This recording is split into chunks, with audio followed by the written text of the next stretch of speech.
Hello, everyone. I am Krandall Brantley for Buckeyes Daily. It's a big week for the Buckeyes. Big Ten title game on Saturday, the number one seed on the line. And then you got early signing day, major class for 2026. You got a boatload of 4 stars and maybe a 5 star commit. And that's due to some major coaching news that took place. So we're going to start off with early signing day. The Buckeyes got some major talent out of Ohio. Sincere Johnson, linebacker, 4 star, top 50 overall recruit in the country from Glenville. Went to Glenville from Cleveland. And then another Northeast Ohio talent from Akron, Archbishop Hoban. Sam Greer, offensive tackle. He is ranked in the top 50 as well and top 10 in his position. And look, some other guys from Ohio. Favor Key, running back, 4 star talent, top 20 running back, top 300 player overall from Delaware, Ohio. So they made sure a lot of guys stayed, the best stayed in Ohio. And we'll take a look at some other talent from modern day, 4 star Caden Dixon Wyatt. He is a top 150 recruit overall. And there's a major name in this cycle from modern day who we expect to be a Buckeye, but it's not a guarantee now because some other news. But we'll keep going. Jay Timmons, 4 star cornerback. Some have named him a 5 star in other cycles. He's from Pennsylvania.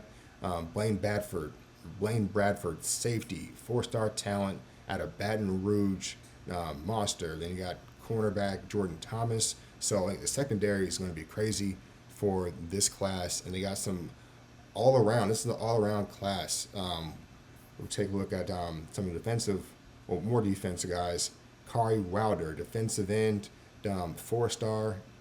He is from Gardena, out of Southern California, and the biggest name, Chris Henry Jr., 5 star, the jewel of this class, has not signed yet. Earlier Wednesday, he said he is going to be a Buckeye, and then around 3 p.m., 2:45 p.m., Henry tweeted, "I have not signed yet. Still trying to weigh my options due to coaching changes. I just want to make the right decision for my future. God's plan." And look, as of Wednesday afternoon, according to 247 Sports, he will still consider, Chris Henry Jr. will still consider Oregon and USC along with the Buckeyes, and he may sign the team Wednesday. He also make the final decision on Thursday. So by the time you watch this, or by the time I'm talking to you guys, he might already sign with the Buckeyes or Oregon or USC. I know Oregon made a big push earlier before signing period, but it seemed like in the news that OSU were still going to sign him. And then some major news hit that you probably already know about.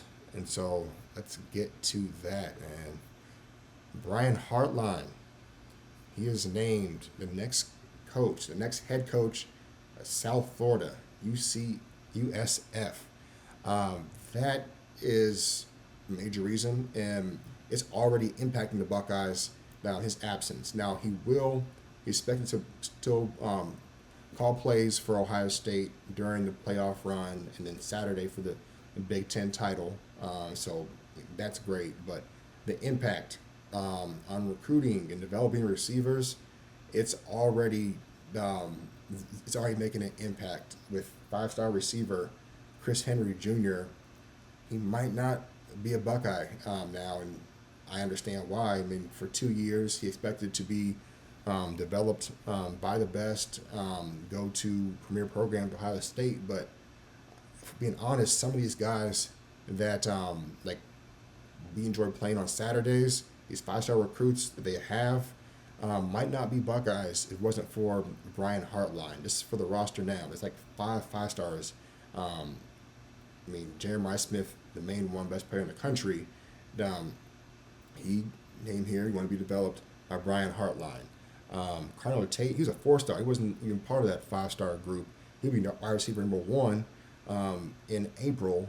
And then here's some NFL guys: Terry McLaurin, Garrett Wilson, Chris Olave, Marvin Harrison Jr., JSN, Jackson Smith-Jigba, Mecca Ibuka, and the list goes on. KJ Hill, there are more. All these guys, if you can buy all these numbers, man, I don't know how many millions.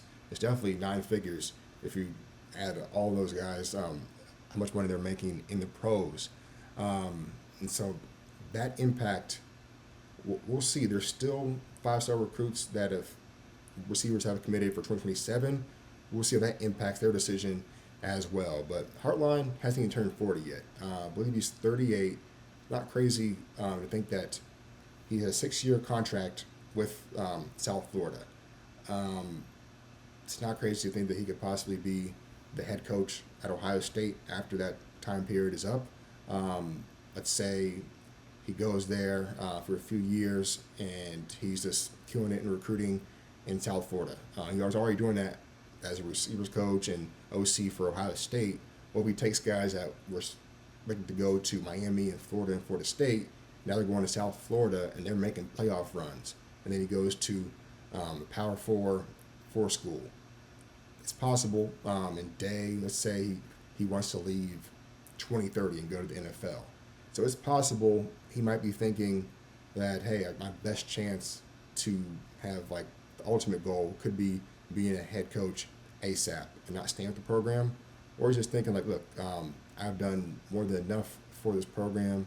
I want to go to Florida and make this move. Major impact for Ohio State with losing Hartline, and so hopefully Chris Henry Jr. stays. We'll see how recruiting changes. Do receivers still want to go to Ohio State just based off of the pedigree of the guys that have already made it and became Buckeye legends and on the NFL? Does Ohio State hire Chip Kelly as running back and they become more run central like they have in the past? Like, just they call it basketball on turf with Urban Meyer days. Do they go back to that?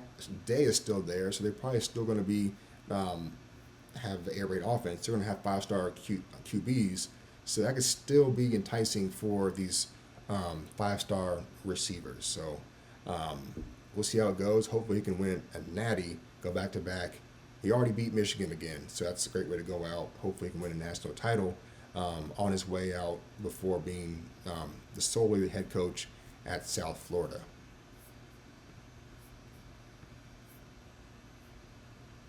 Big Ten title preview.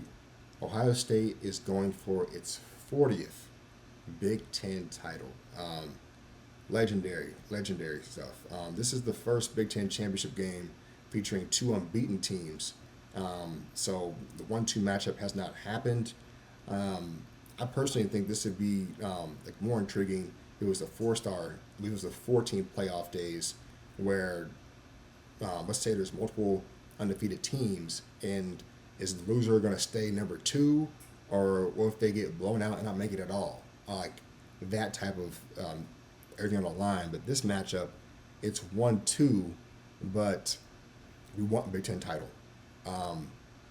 It's not the same. I'm hyping this up. I'm being honest. Like, it's not the same as it would be if it was a 14 playoff where you could have the team drop to the 4 seed, the 3 seed, stay the 2, or possibly fall out of the playoff because there's so many one-loss conference champs or undefeated conference champs.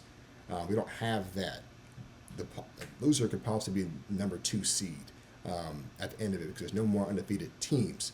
But still, fantastic matchup. And Indiana hasn't beat Ohio State since 1988. These are the top 2 scoring defenses in the country. Both teams are top 5 in rush defense and pass defense.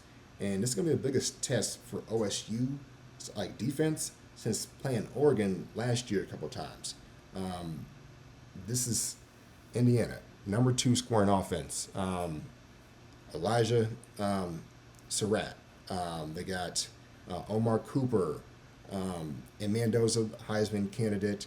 He could, let's say, he shreds OSU's defense. he's definitely going to win the Heisman if that happens. I don't think that's going to happen, but I'm just saying if it does, he's going to win the Heisman. And the status of Jeremiah Smith, that's still a thing. We don't know how he could. We don't want this how he's going to just be able to rehab and not have a setback based off him playing last week. Krandall Tate seemed fine, good to go, and was just destroying Michigan's secondary. Hopefully the same. But Jeremiah Smith has a big challenge here. His former teammate, All-American, D'Angelo Pons. He will be facing him, and I'm sure All-American DB Pons had his game circled all season, and he finally wants to face Jeremiah Smith. He actually played him well last year, but OSU still destroyed them. And OSU's run defense will either force Indiana to be one-dimensional, forcing their Heisman candidate to beat them over the top.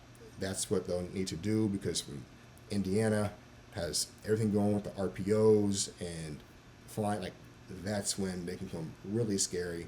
I think OSU's run defense will shut them down there and force Mendoza to go Vince Young type mode.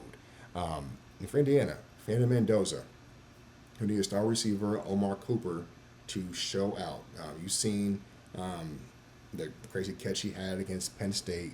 He also has fellow All-American, mentioned Elijah Surratt with him.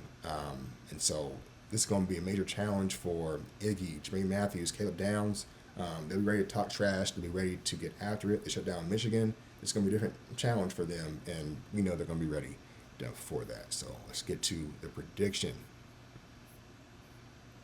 Okay.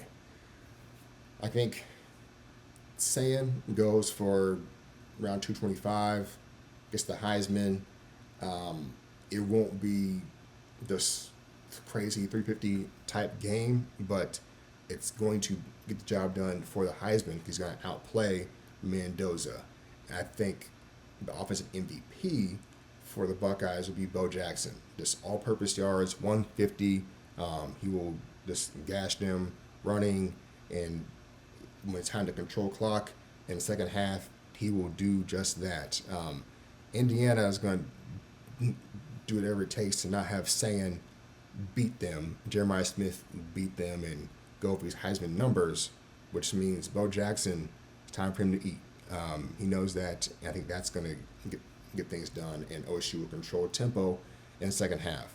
OSU secondary, Ohio State secondary is going to get tested early, but the defense is going to settle in. Matt Patricia will do enough to confuse Mendoza, and Indiana have early success with their receivers, but OSU then started shutting things down in the second half. I got Alvaro Reese, Caden Curry, and Caleb Downs getting a sack and getting plenty of pressures throughout the game for the Buckeyes. And saying another Heisman moment in the third quarter, deep ball to Jeremiah Smith. He will get one on his former teammate, Pons.